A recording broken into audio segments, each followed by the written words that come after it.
राजेंनी हे प्रदर्शन सगळं आपल्या पुढे आज अनफोल्ड केलं आहे. हा आरोग्य सेवा समितीचा 75 वर्षांचा प्रवास. तर हे आमच्या इथे तिसरी पिढीबद्दल बोललं जातं, पण नायडू कुटुंबाची पण तिसरी पिढी पूर्ण तन धनाने इथे कार्यरत आहे.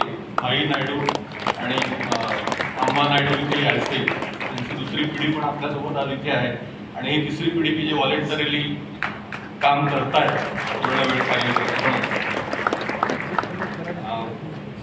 मगाशी जे मी म्हटलं की 25 वर्षाच्या प्रवासाचं एक विजन डॉक्युमेंट बनवलंय. प्लॅन नाही आहे, संकल्प आहेत. तर या संकल्पांना कुठेतरी आपल्या पुढे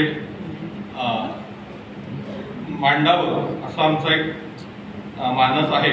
आणि या प्रवासामध्ये आपणही सामील होऊ शकता असं मी आपल्याला आवाहन केलंच आहे.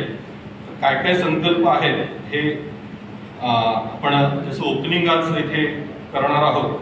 तर मी पहिला जो संकल्प आमचा जो आहे त्याचं अनावरण लोकार्पण करण्याचं मी विनंती आदरणीय प्रकाश आपटे सरांना करतो की त्यांनी थोडं टेक्निकल जरा काहीतरी विषय आहे. ते पॉवर पॉईंट प्रेझेंटेशनचं असंच असतं, ते अगदी वेळेवर गडबड करतं. बद्दल सॉरी. प्रोटोकॉल मगाशी प्रोटोकॉलनी फार टेन्शन आलं होतं. फार आपल्या सगळीच लोक आज इतकी मदत करतात. गवई सरांचं भाषण आपण ऐकलं की किती ते निरीक्षण त्यांचं आहे, वाचन आहे आणि किती त्यांना आत्मीयता या आपल्या कार्याबद्दल आहे. त्यामुळे आनंदाने आम्ही ते प्रोटोकॉल सगळे करतो, स्वीकारतो. फक्त मांडताना जरा टेन्शन येतं. तर आपण आपटे सरांच्या हस्ते याचं लॉन्चिंग करणार आहोत.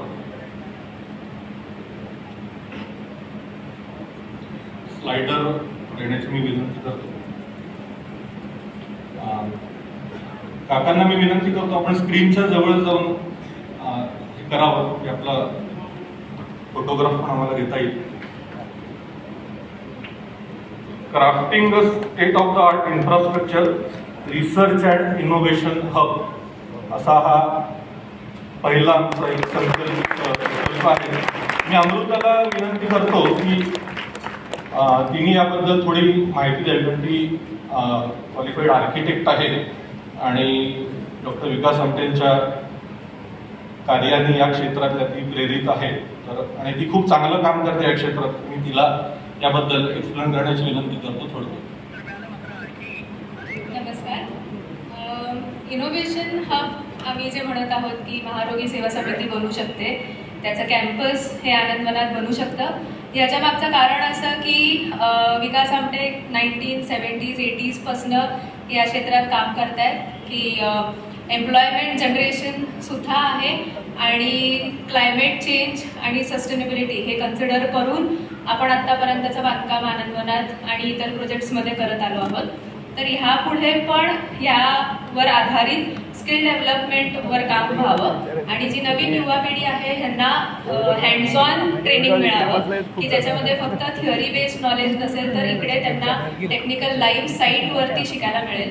आणि रिसर्च बेस्ड म्हणजे आमचा विचार आहे की जे रिसर्च इन्स्टिट्यूट्स आहेत नागपूरचे आजूबाजूचे त्यांच्यासोबत कोलॅबरेशनमध्ये इथे रिसर्च लॅब्स असतील की ज्याच्यात मटेरियल टेस्टिंग, लोड टेस्टिंग या सगळ्या गोष्टी गृहीत धरून ट्रेनिंग दिलं जाईल. आणि मग पुढे ही जी युवा पिढी आहे हे पुढे एंटरप्रेनर्स बनू शकतात आणि साईटवरती काम करू शकतात.